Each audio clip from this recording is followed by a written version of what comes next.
pagka-sexy sa ato nga maring karong buntaga.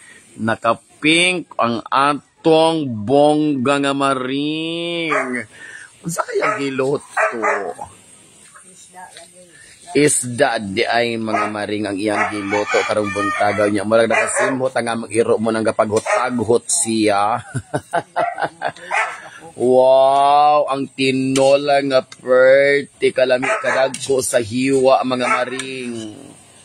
Kung unsa kalami ang hiwa sa atoang nga mga isda, mausad ka bongga ang sanina sa atong maring.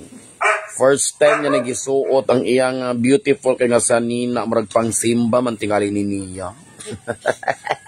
Oh, guwapo kay si maring. Oh. That's how you maintain beauty. Kauna jud kag isda sige.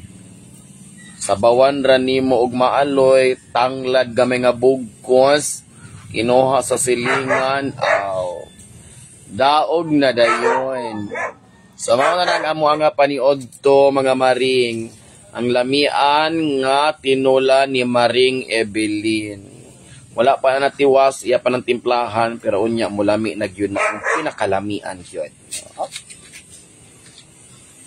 Always guna siya nga busy sa kusina mga maring.